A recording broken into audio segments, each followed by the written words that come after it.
Hello students. तो आज हम बात करेंगे हमारे अगले टॉपिक की, जो कि है केमिकल बैलेंसिंग इक्वेशन। हमने किस तरीके से बैलेंस करना है केमिकल इक्वेशंस को। तो केमिकल इक्वेशंस को बैलेंस करने के लिए हमें सबसे ज़रूरी चीज़ है वैलेंसी। वैलेंसी का पता होना चाहिए, क्योंकि वैलेंसी एक ऐसी चीज़ है जो कि बैलेंसिंग इक्वेशन को बैलेंस करने में हमारी हेल्प करती है।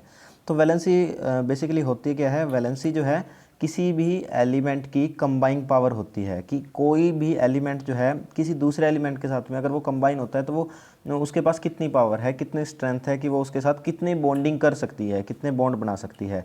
अगर इसको बेसिक लैंग्वेज में बोलें तो वैलेंसी जो होती है, वैलेंसी आउटर मोस्ट सेल में, वैलेंसी जो होती है आउटर मोस्ट सेल के अंदर प्रेजेंट इलेक्ट्रॉन होते हैं। जितने भी इलेक्ट्रॉन्स हमें आउटर मोस्ट सेल के अंदर पाए जाते हैं उसे हम वैलेंसी कहते हैं। जैसे कि अगर हम बात करें सोडियम की, सोडियम जो है एक मेटल है, इसका सिंबल Na होता है और इसका जो एटॉमिक नंबर होता है वो 11 होता है। एटॉमिक नंबर 11 होने की वजह से इसकी जो इलेक्ट्रॉनिक कॉन्फ़िगरेशन है वो 2 8 और 1 बनती है। तो इसके आउटर मोस्ट सेल में इलेक्ट्रॉन जो है 1 होते हैं। इलेक्ट्रॉन 1 होने के कारण इसकी जो वैलेंसी होती है वो 1 होती है। कहने का मतलब ये है कि जो इसकी कंबाइंग पावर है, इसकी बॉन्डिंग करने की जो ताकत है, जो शक्ति है, जो पावर है, वो 1 है। एक ही एटम के साथ में, एक ही एलिमेंट के साथ में ये जो है कंबाइन हो सकती है। सो इसकी वैलेंसी 1 होती है। तो वैलेंसी हमें याद होनी चाहिए। वैलेंसी याद होगी तभी हम जो है केमिकल इक्वेशन को बैलेंस कर पाएंगे। केमिकल इक्वेशन बैलेंस करने के लिए कुछ जो है मैं बता देता हूँ आपको कि किसकी वैलेंसी क्या होती है। तो अगर हम बात करें हाइड्रोजन की, हाइड्रोजन जो है हमारा H सिंबल होता है इसका, इसकी वैलेंसी 1 होती है। हाइड्रोजन की वैलेंसी 1 होती है। सोडियम की वैलेंसी अभी मैंने आपको बताया कि सोडियम की वैलेंसी भी आपकी 1 होती है। पोटेशियम की वैलेंसी 1 होती है, ठीक है। और जो आपका सिल्वर होता है, सिल्वर की वैलेंसी भी आपकी 1 होती है, ओके। और इसके बाद अगर हम बात करें अमोनियम, अमोनियम जो होता है NH4 होता है, उसकी वैलेंसी जो होती है आपकी 2 होती है। याद रखिएगा कि जो कैल्शियम होता है, कैल्शियम की वैलेंसी भी आपकी 2 होती है। आयरन जो है, आयरन की वैलेंसी भी आपकी 2 होती है। कॉपर की वैलेंसी भी आपकी 2 होती है।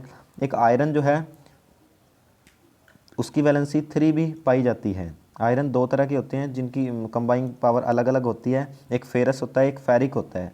तो एक आयरन की जो वैलेंसी है वो 3 भी होती है, पॉजिटिव में 3 भी होती है, 3 भी पाई जाती है। तो आप ध्यान रखिएगा। आयरन मैं बताऊंगा जहाँ रिएक्शन में जो भी यूज़ होगा। एल्यूमिनियम जो है, एल्यूमिनियम की भी 3 वैलेंसी होती है। प्लेटिनियम की जो है वो उसकी वैलेंसी 4 होती है, Pt की 4 वैलेंसी होती है। ये चीज़ ध्यान रखना है, प्लस में पॉजिटिव होती है। अब कुछ नेगेटिव रेडिकल की अगर हम बात करें तो कुछ नेगेटिव रेडिकल भी होती हैं। जैसे कि अगर हम क्लोरीन जो है उसकी वैलेंसी 1 होती है लेकिन नेगेटिव में होती है। ब्रोमीन और आयोडीन, क्लोरीन, ब्रोमीन और आयोडीन, ये तीनों हैलोजन ग्रुप से रिलेट करते हैं। इनकी वैलेंसी तीनों की 1 ही होती है, नेगेटिव में होती है तीनों की वैलेंसी। तो ये भी इंपॉर्टेंट है, इनको भी याद रखिएगा। इसके बाद हाइड्रोक्साइड की अगर हम बात करें, जिसमें हाइड्रोजन और ऑक्सीजन का जो एलिमेंट हैं दोनों जुड़े होते हैं साथ में, लेकिन ये क्या बन जाता है, एक नेगेटिव आयन बन जाता है जिसकी वैलेंसी जो होती है 1 होती है और वो भी नेगेटिव होती है। अगर हम एसीटेट की बात करें, जिसका फॉर्मूला जो होता है CH3COO होता है और इसके ऊपर भी नेगेटिव वैलेंसी होती है, वैलेंसी इसकी भी 1 ही होती है। अगर हम नाइट्रेट की बात करें NO3, इसकी भी 1 वैलेंसी होती है, नेगेटिव होती है। अगर हम नाइट्राइट की बात करें, नाइट्राइट जो होता है NO2 होता है, ये नाइट्रेट होता है, ये नाइट्राइट होता है, इसकी वैलेंसी भी आपकी 1 ही होती है। इसके बाद अगर हम ऑक्सीजन की बात करें तो ऑक्सीजन जो होता है, ऑक्सीजन की वैलेंसी 2 नेगेटिव होती है। और इसके बाद कोई इम्पोर्टेंट, जैसे कि ये नाइट्रोजन है, नाइट्रोजन की वैलेंसी 3 होती है नेगेटिव में। तो ये कुछ इंपॉर्टेंट बेसिक वैलेंसीज थी जो कि मैंने आपको बताई। वैलेंसी ये आपको याद होनी चाहिए, तभी आप केमिकल इक्वेशंस को बैलेंस कर पाएंगे। इसके बाद अब हम बात करते हैं केमिकल इक्वेशंस को बैलेंस किस तरीके से करना है। बैलेंस करने से पहले आपको कोई भी जो कंपाउंड है उसको बनाना आना चाहिए। अगर हम बात करें कि मान लीजिए हमने बनाना है कैल्शियम कार्बोनेट बनाना है, तो हम किस तरीके से कैल्शियम कार्बोनेट को बना पाएंगे। सबसे पहले कैल्शियम कार्बोनेट अगर हमने बनाना है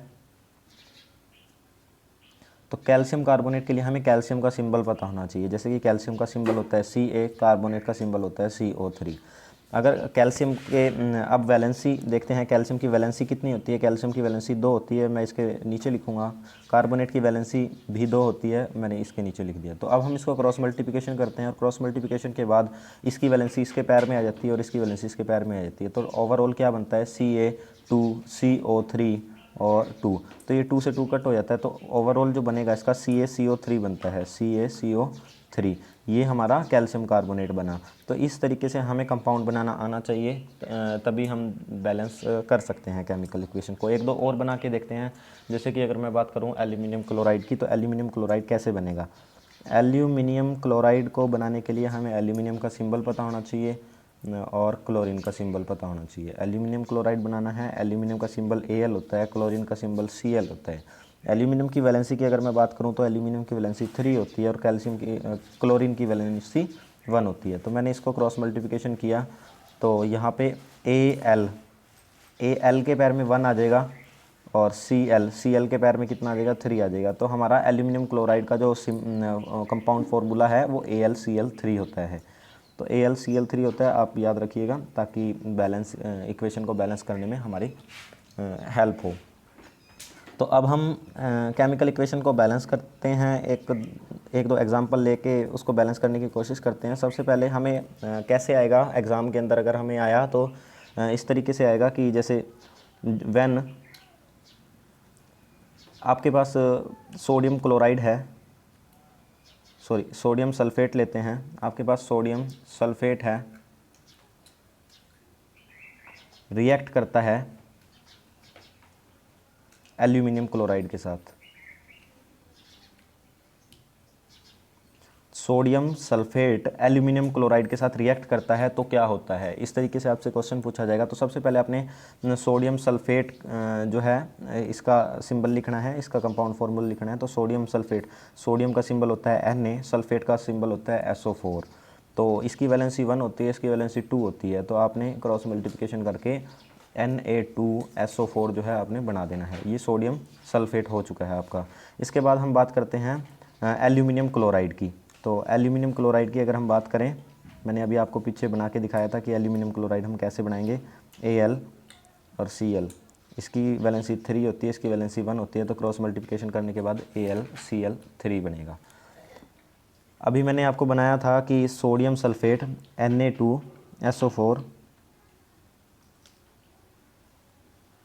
plus AlCl3, sodium sulphate plus aluminium chloride क्या बनेगा इसके बाद में। अब ये जो सोडियम है, सोडियम क्लोरीन के साथ रिएक्शन करेगा तो सोडियम क्लोराइड बनेगा। और सोडियम क्लोराइड बनाने के लिए Na और Cl होना चाहिए आपके पास। सोडियम की 1 होती है वैलेंसी, क्लोरीन की 1 होती है वैलेंसी। इन दोनों को करेंगे तो NaCl बन जाएगा आपका। तो मैंने यहाँ पे NaCl लिख दिया। इसके बाद क्या है कि एल्यूमिनियम जो है वो सल्फेट के साथ रिएक्शन करेगा। एल्यूमिनियम का सिंबल Al होता है, सल्फेट का सिंबल SO4 होता है। एल्यूमिनियम की वैलेंसी 3 होती है और सल्फेट की वैलेंसी 2 होती है। तो मैंने इन दोनों की क्रॉस मल्टीप्लिकेशन करवाई तो क्या होगा, Al2SO4 और ब्रैकेट में बाहर 3 बन जाएगा। मैं इसको थोड़ा नीचे करके लिखता हूँ, यहाँ पे साफ नहीं दिखाई देगा। एल्यूमिनियम सल्फेट की अगर मैं बात करूँ तो क्या बनेगा, Al2SO4 और 3, ये हमारा एल्यूमिनियम सल्फेट हो गया। तो मैं इसको अब उसी रिएक्शन के अंदर लिखता हूँ, पुटअप करता हूँ। Al2SO4 और बाहर ब्रैकेट में 3 बनेगा।